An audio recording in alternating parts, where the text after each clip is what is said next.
Today we're going to talk about 17 lessons and mistakes I've done in my 6+ year career as an entrepreneur in the health and wellness space. And I've built a 6-figure business. And today I'm going to be sharing some of the lessons, things I wish I knew, because I know that entrepreneurship could be a lonely path. And with YouTube and digital media on the horizon and all these tools and apps and AI and everything going on, we kind of get that feeling that business is easy, it should be easy, and we could be making tons of cash. But along the way, there's many lessons to be learned. The good thing is that the way is paved. We just have to either pay with time, money, or experience for the mistakes to be done. So I'd rather pass on what I've learned myself. So hopefully, if you're just starting out in business or you're facing some of the problems, you get these solutions for yourself, because I know how lonely entrepreneurship could be. So lesson number 1 is, if others are doing it, you can do it too. You just don't know how. Earlier in my business career, I would see other entrepreneurs doing similar things to what I'm doing, but either doing it better, faster, cheaper, in more efficient way. And I would often discard that, just saying that they have more connections, more experience, or kind of put them down in the way to kind of lift my ego up, just to make sure that I'm not any lesser than they are. But the reality is that if there's out there someone that is doing something and is doing better, performing better, and things are working out for them, the chances are you can do it too. You just don't know how. And having that ego lowered down and be vulnerable enough to ask for help or even reach out to them, because if you're in a competitive marketplace, often the competition is working to build the pie, so the pie is bigger in general and not just trying to protect their own little piece. So having a competition as a partner actually could become a good thing. So this is my advice. If you're just starting out, whatever is the business model you decide, make sure you seek peers within your niche, within your industry, so you can get ideas, you can compare things, you can brainstorm. And of course, not everybody's going to share their open secrets, but you can kind of hack what they're doing and get a feel for what are the trends, and you can implement and learn, and of course pass along to others. Now, lesson number 2, don't change until you master. Earlier in my career, I thought I know everything, and I would get an idea and I would, for example, find a strategy online, and this strategy was very sound for my particular business at that time. And instead of doing a copy-paste version inside my business, I would try to tweak and change it based on my experience and understanding, which at that time I didn't have. So my advice, if you're just starting out and if you're following a proven model, if you're building a business within an industry that's already established, that has competitors that are already successful, that are already making money, if you implement a strategy, follow it to a T before you master it. And only once you master it, then you can change it, because change something you need to fully understand and have the depth of understanding that only takes experience and time, and there's no shortcut for that. And the experience comes through you doing the repetition again and again and again and again. So this is a mistake that I did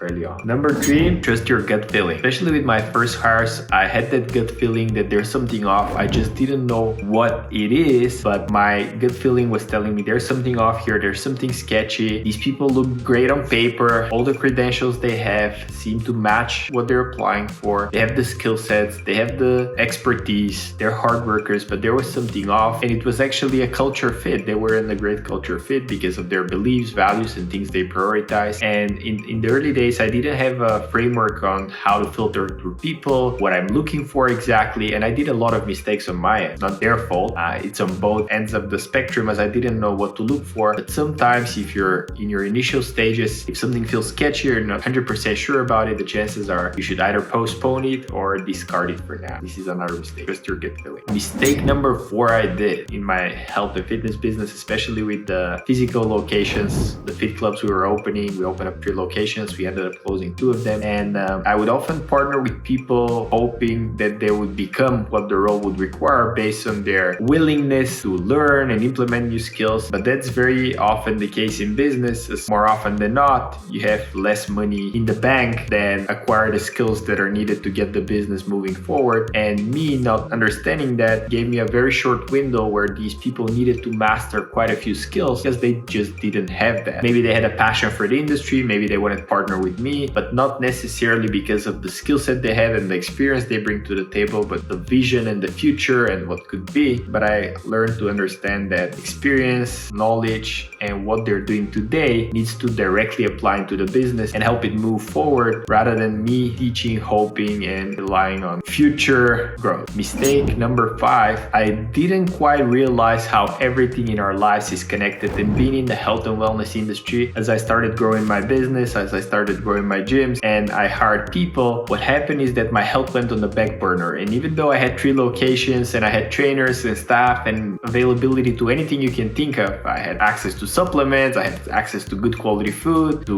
workouts daily. Just the overwhelm and the stress of building a business for the first time reflected on my health, and I didn't take a good care of myself, which meant that I let myself go, and that reflected all other areas of my business. That affected my communication with the staff, that affected my productivity levels, that affected my energy levels, that affected my relationship with my girlfriend, and it really affected every single area. So if you're new to business, be prepared that sometimes one area, whether it's going to be the business or the personal or the health, is gonna kind of be neglected, gonna fall on the back burner, but you gotta be right to spot it on and bring it back on track, because it's gonna drag everything else back and it's gonna be very hard for you to get your comeback. Now, mistake number 6 was focus on the priorities within the business. And this is a mistake that I've had mostly with the people that I hired, and them focusing on the wrong things of the business, and not necessarily the wrong things in general, but the wrong things at the time we were. And when I first started out my business, my mentors were way ahead of me. They were like 10 years down the line, and they've built a tremendous business, and the advice they were giving me, not that it was a bad advice, but it was applicable to their current situation and not the situation I was in. So when I first started business, I had to do the things that they did 10 years ago, not what they were doing now. And the things they were doing now distracted my thinking of focusing on what's important within my business, even though I did it. But for my employees, the people I was working with, that's for sure something that happened in the early days. They were focusing on the bigger picture, long-term strategies and plans, whereas the business in the early days just needed 2 things, which is marketing and sales. More people paying money in the exchange of services and goods we were providing and helping them get the results. So this is something I learned. Make sure you prioritize based on the needs of the business. Don't focus too much on the sexy stuff such as website, logo, design, this and that, events, promotion. Make sure everybody's well fed within the business, even if it's not sexy, even if it requires you to do things you're not willing to do right now. This is what's needed for the business to grow and stretch. It's a little bit like going to the gym and putting in the reps. Don't focus on the cosmetic work if you haven't done the squats, deadlifts, and the bench press. Mistake number 7 is use time in your favor, not to your disadvantage. In the early days, I didn't understand the correlation between cause and effect, meaning that we do something today and the effect we see comes few months down the line. It's a funny thing because you would think as a fitness enthusiast and somebody who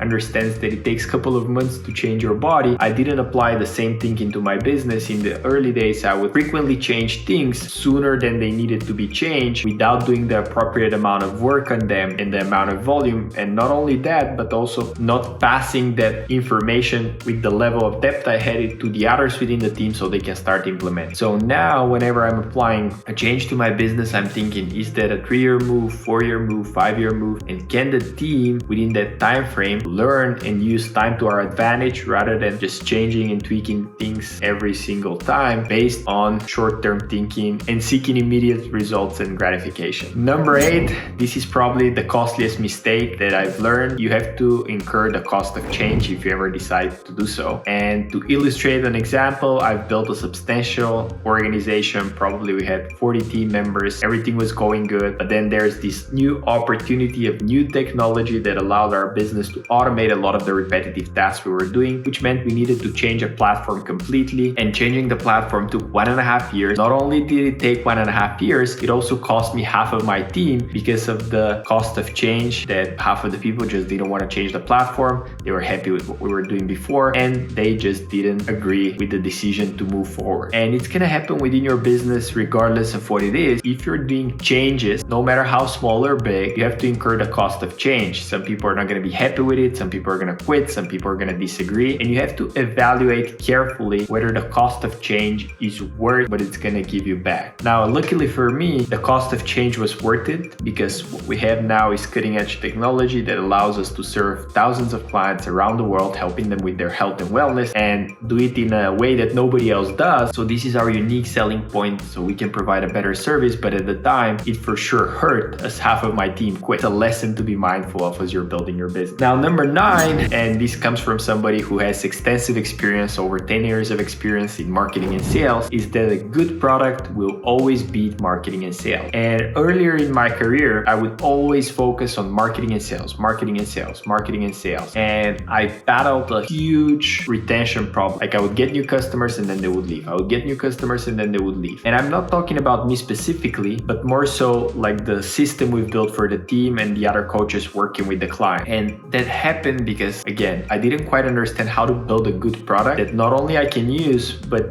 has the systems in place to help my entire team use and is effective enough to deliver the outcome that the clients are paying for. And there's many components to the retention. It's not just the results of what people are getting, because we know that in the health and fitness space, sometimes even if clients get results, they get bored, they quit, they drop off. The attrition rate there is something that is common for the industry. Usually the average is, I think, 10%. If you have more than that, means that you're in trouble. So this is something that also had to learn. Just focus on the product first, make it good, and do the non-sexy things, which is talking to your customers on a daily basis, asking them to criticize your product, asking them for feedback on a regular basis, so you can actually take on that to heart, work it into your product, pass it on to the team, and make sure you're elevating the customer experience rather than focusing just bring more people through marketing and sales. So this is also another mistake that I see often, and especially business owners, because I offer also lead generation services to other local businesses, because I just know the pains, the ins and outs. And often I see they have a very bad product and they're trying to put the band-aid on it, trying to run marketing campaigns and sell, and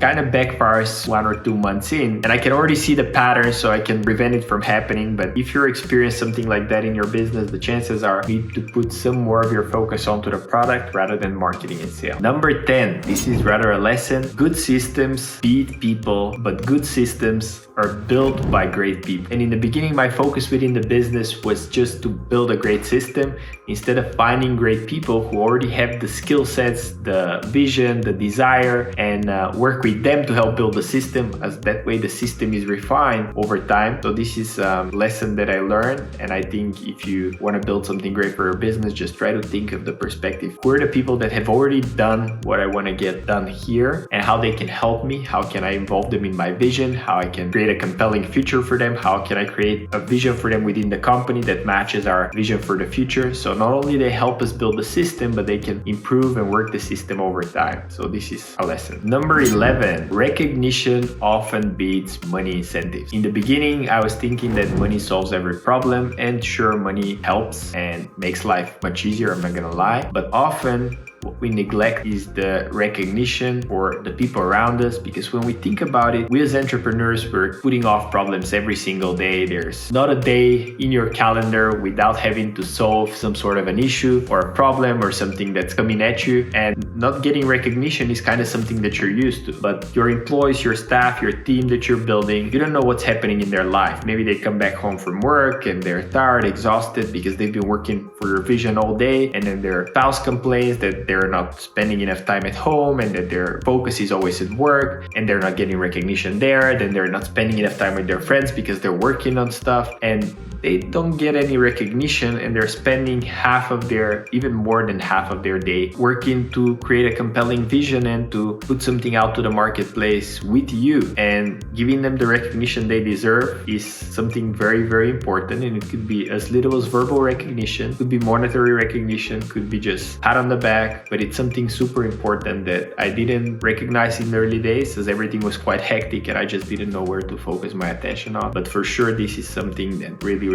we need to look out for. Number 12, negative decisions impact the company and whatever you're doing later down the road, and good decisions also. Why I'm saying that sometimes we, as the driver of the ship, as the bus, the business owner, we make a decision, and on day 1, nothing changes. On day 2, nothing changes. Day 4, nothing changes. Month 5, nothing changes. We're still getting the results from work that we've done before. And as Jeff Bezos says, this quarter we baked 2 years ago. So it's the same in business. Whenever you make a decision, whether it's good or bad, it's gonna take a couple of months, sometimes even years, before the results show for it. And sometimes the best way to think about it, even though it's a dynamic time, is think of second, third, and fourth order consequences that could lead from that first decision. And it's something that I didn't quite pay attention to because I was very short-sighted starting on, and I had to learn over time. But it's again something to be mindful of, and that's why many of the great businesses, all of the great businesses, they do yearly planning, quarterly planning, monthly planning, and they rarely fit into last minute changes into their plan because they have to think through the consequences. Now on the other side, you could be too rigid, and with everything going on and the world changing at such a rapid pace, you have to be able to take decisions quickly. And that's what divides great CEOs from good CEO. The faster you make your decision-making process, making sure you have a good set of criteria that matches the vision, that matches the values, that matches the whole company and the team put on the first place, then you can execute quickly. So that's also something important. Number 13, your market and your offer is more important than how good you are. In the beginning, I would always try to compensate with leveling up the skills of my team, doing more marketing, helping them improve their sales, rewriting the scripts, working the offer from different angles, trying to get more people to sell to more people, trying to work on different creatives. But later I understood that the size of the market, and whether it's a growing market or a stagnant market or a declining market, is going to really affect of how you present yourself on the market. The second thing that has a huge role into how well you're going to do in business is your actual offer. And not just how good your offer is, but how good your offer is compared to everything else in the market. And as Peter Thiel says, competition is for losers. So it's worth spending the time to craft a unique, compelling offer for the marketplace that you stand all by yourself within a marketplace that's growing. And that's gonna make the job of everybody else 10 times easier. Because the reality is that within a business, we want things to be simple, and having a super good offer allows you to simplify everything else for the team members that you're bringing on. If your team members require to be extremely good at sales, extremely good at marketing, extremely good at communication, extremely good at all these things, it means that your offer is probably not ideal for the marketplace, and it's not refined enough that's going to allow for the scale that you're looking for, if you're looking for. Number 14, in the beginning, as a business owner, you have to do a lot of the unsexy things that are not scalable, which means you have to talk to all of your customers one by one. You have to talk to all your employees every single day. You have to look at every single complaint. You have to make sure everything within the business is systemized, optimized. You're looking for feedback, you're improving, constantly changing, and you're doing things that are not sexy. They're not enjoyable, they're painful, they take a lot of your time, especially if you have all the other stuff that you have to take care of. But it's crucial for the long-term success of your business, because these things help you refine your message, refine your offer, refine your customer experience. And if you don't focus on that in the beginning, you have to spend money and a lot of time later down the road, and this is ultimately going to slow you down. So if you want to go fast, you have to be slow in the beginning. Number 15, I know a lot of us start the business with that idea that it's going to be something glamorous, giving us money, giving us freedom, giving us time to travel, enjoy, and do all these cool things. But to be honest, passive income only exists if someone takes the active role within the business. Now, sure, there's business models such as affiliate marketing, where you just sell other people products and stuff and they take care of the customers. But realistically, when you look at it, there's somebody who took the responsibility of serving those customers, providing them more products, more services, good experience, and we're betting on them to deliver that, so we take a little percentage and cut. That, when you look at it again, it's not very passive, but there's somebody actively building the business. So if you're just starting out and your hopes and dreams are to have something of your own, be ready that you're gonna have to put in a lot of hours, a lot of time, a lot of effort before you get to the point where you get that compounding vehicle of the business starting to give you some more spare time, some more spare cash, so you can enjoy yourself and enjoy the fruits of your labor. And last but not least, avoid making decisions based on assumptions and future prediction. In the early days, I would, for example, hire 2 salespeople just because I thought we would be scaling the marketing, so I would need those 2 people. And what ended up happening, I would hire the 2 people and then I wouldn't have enough work for them because I didn't anticipate what's going to happen in the market and changes that incur all the time. And I was hoping for future growth, but I didn't hire when I needed. So my advice for young entrepreneurs who are not funded, who are looking to make profit on day one and feed their family off of the business they're building, only hire when you need it, meaning that the business should pay for the people you're hiring, not the other way around. You don't want to hire before